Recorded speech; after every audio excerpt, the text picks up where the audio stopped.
I think Saturday really showcased why Bill O'Brien and Pete Golding are guys that definitely should not be here at the University of Alabama. If not, again, if you want to demote Pete Golding to an inside linebackers coach because he is young, again, he is young. He's very, very loyal. He's had head coaching opportunities before.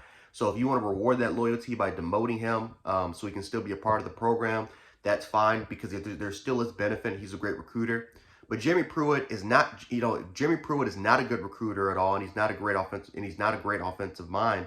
So there really should be no reason why he is even here. Um, again, these coordinators, really mainly Bill O'Brien, but these coordinators are not setting the Bama standard. They're not putting these players in the right positions. The scheme is way too damn basic. The scheme is, for at least for the offensive side of the ball, it's way too damn complex. The defensive side of the ball, we all know, is already too damn complex. Even though for the most part Pete Golding is running Nick Saban's defense, um, Pete Golding is not putting these players in the right possible situations to succeed as far as a play calling standpoint. And I feel like that is one of the biggest reasons why, for the most part, both coordinators need to go. They are not helping the program. They're not helping the culture. The culture is actually becoming worse.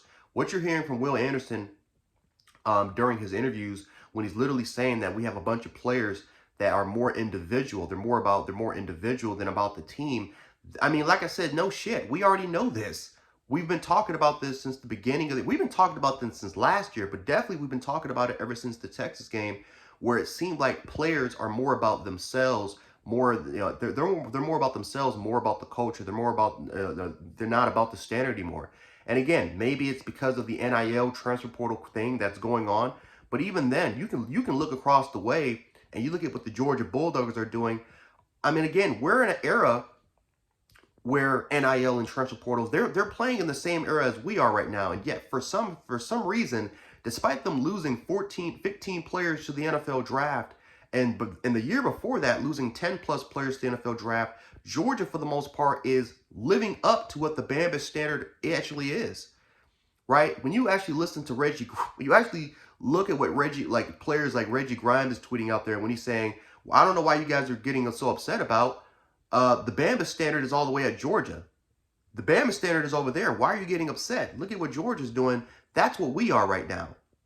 That's what we used to be. If you want to look at what Alabama used to play like, look at the Georgia Bulldogs. Be a fan of them.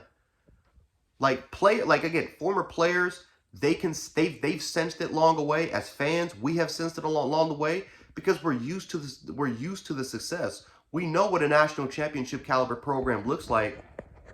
So again, when a lot of other fans were talking crap about it, saying that we're just spoiled and we're not used to seeing Alabama winning. I mean, like I said, a part of it, I think a part of it definitely definitely isn't that spoiled bracket. But we also know what a national championship program looks like. We also know what the standard looks like because we've seen it, right? Especially in the Nick Saban era, we've seen 6 of them. And for a lot of older fans, they've seen it a lot longer. They've seen more national championships under Gene Stallings, under Bear Bryant. They've seen it even more often. So it may seem like we're spoiled for a lot of fans, but we also know what the standard and we also know what a national championship team looks like. And so far, during the Nick Saban era, this does not look like it. And the players, like Will Anderson, was able to confirm exactly what we've been speculating for weeks. A lot of the players are more about me right now. And again, that has to deal with coaching. And that's why Nick Saban he has to be in front. He has to take a blame and he has to take accountability for his actions because that's going under his watch. That's under his watch. The coaches are not really held. The coaches are not held to the standard that a lot of our assistant coaches like Lane Kiffin and Steve Sarkisian, a lot of these guys like Brian Daboll, who talked about it during when he visited St. Francis, how he was getting chewed almost every single week by Nick Saban. It seems like that style of football, that style of what we used to represent is now leaving out the door. And that results to a lot of the players, which, by the way, this is the most experienced Bama team that we've probably had in a long time. And the fact that the most experienced Bama team and one of the most talented Bama teams is arguably one of the worst teams since 2007 should tell you all you need to know about the culture. There is no leadership. There's no leadership. There's no players that are holding other players accountable. The coaches have not, the coaches are the coaches, you can tell they're not getting the respect that they deserve. And honestly, they don't deserve the respect. But these players don't respect these coaches to a high level. And like I said, that's going to reflect on recruiting.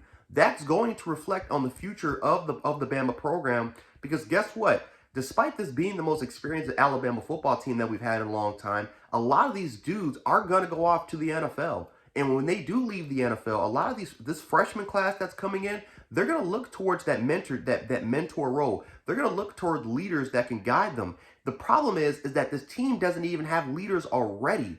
So you're going to have to rely on these young guys or transfers, because we've been so focused on the DRAM transfer portal. You're going to have to rely on these young guys and transfers to set to know the Bama standard already. And that's a damn shame, and that's a damn concern, because a team full of veterans still doesn't understand it, and they still don't get it. And a lot of these players have been on that national title team back in 2020 with Najee Harris and Mac Jones and Lander Dickerson, a lot of those guys out there, guys that understood what the standard actually was.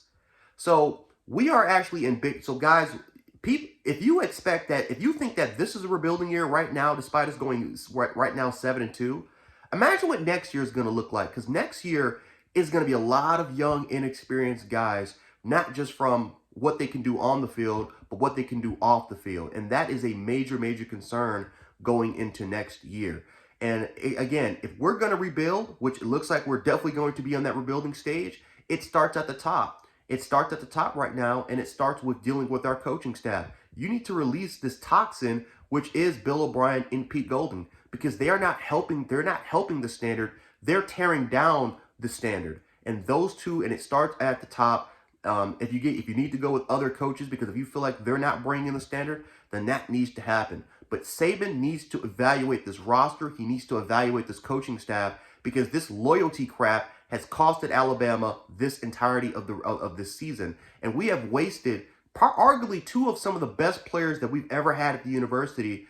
Bryce Young never winning a national championship as a starting quarterback, and Will Anderson, who's been one of the best edge rushers that we've ever had, probably since Derek Thomas, is now leaving with pretty much, not, I'm not going to say a stained legacy, because Will Anderson started in the national title game and he won it, but we've wasted some of our best years with some of the most talented and most experienced teams that we ever had, because it started all at the top, where we had no leadership and not one of our coaches that these players can respect and look up to as a mentor and leadership position role.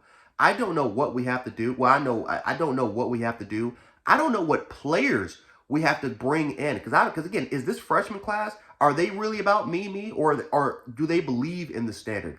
I don't know what the hell is. I don't know what's going to happen. We're going to have to wait and see.